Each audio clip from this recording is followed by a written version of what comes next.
So one of my big reasons for supporting Richardson is his stance on Darfur in Africa. Tell me a bit more about that. I mean, I think unlike any other candidate, Richardson's foreign policy experience, especially in that region, is unparalleled. I mean, he's negotiated a ceasefire in Darfur in the past. I believe his congressman was part of delegations that went to Darfur and well, not Darfur, to Africa, and was able to really stop a lot of violence. And now he's sort of laid out this plan for how to stop the violence in Darfur, stop the genocide, that I think really could work. I mean, basically, you go in and you don't just target Darfur; you target the entirety of the Sudan, of the Sudan, and then you encourage the UN and all of the people who have sort of a stake in Sudan, especially China, who does a lot of business with Sudan, I believe, over oil, to really get involved in this process.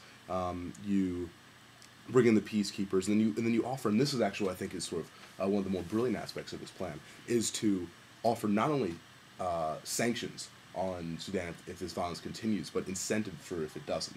Now, I guess one of the arguments you could say is, well, that's almost like giving them the Rhineland. Like, we'll give you a concession, and then see what happens. But I don't really think it would be. I really don't think it would be like that. I think that you only give a concession if you feel like you're at a state where we really think that the violence is sort of close to stopping.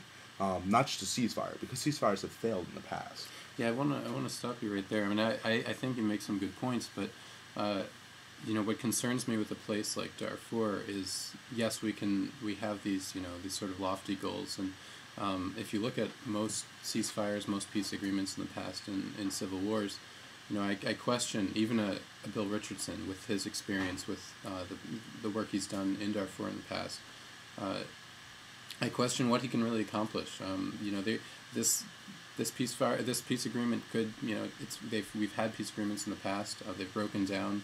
The rebels have not acted particularly well either, and so I wonder what makes you think Bill Richardson stands a stronger chance than, say, another candidate going into Darfur. I mean, changing it. I think in this goes for pretty much. I mean, most of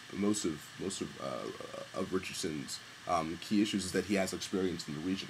I don't think it's no one singular ceasefire is going to stop the violence in Darfur, but it's a long process. I don't think that we've seen a commitment to that from our current administration, and I don't think anybody else is making it as big an issue on their campaigns as Richardson is. I don't think that they would tackle that if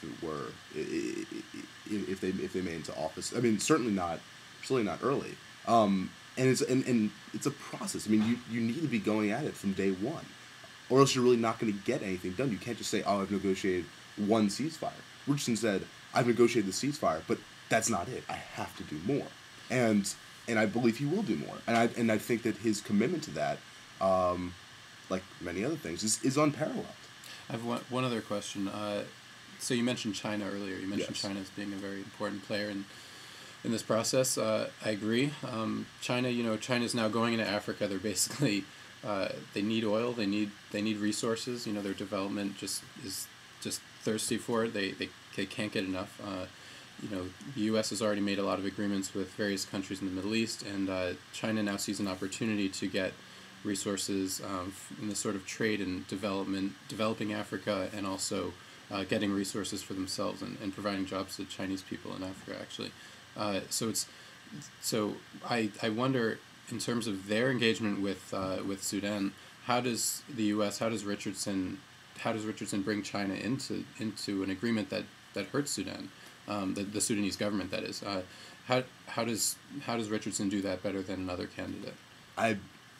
I mean, honestly, that's something I'm really not sure of. I think the China issue is something that is monumental, not just in Darfur, but in all aspects. And I think it's a really tough process. I mean, maybe in the same way that you give incentives for, the Sudanese government to, stop their actions. You give the same ones to the Chinese, saying, "Look, if the violence stops, we're not going to go in and take the resources that that you've agreed with the Sudanese government over. We're going to give that to you. We just want to stop this, massive violation of human rights. But again, I do think it's a tough issue. I mean, China's a very industrially based economy, and if you don't, and if they don't have something to fuel that, namely oil that they're getting from Sudan, then I think they run into a big issue, and I could see why they're hesitant.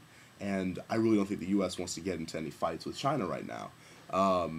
So I do think it's a lot of bargaining on a lot of fronts. Just to sort of wrap this up, you had actually mentioned to me before that you don't feel like a civil war of this magnitude can be decided necessarily by an outside force, at least timely. That civil wars have to die out over time.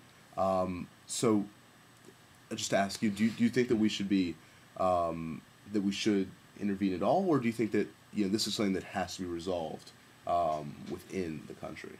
I think generally, yes. I think it has to be resolved within the country. That said, when there are outside presences that are sort of making, that are influencing this in a negative way. I think we should be working with China and encouraging them to act more responsibly. I think we should be talking with the government and trying to get this towards a resolution. That said, I don't think we should overstate what we can accomplish in the short term. And actually, one of the reasons I support Richardson on this as well is that he recognizes what the challenges are. He knows what it takes to negotiate with someone, and he knows the limitations. Other politicians, I think, might promise us things that they can't accomplish. And Richardson, as you mentioned very eloquently, there's a process here, and he understands that process. So, excellent.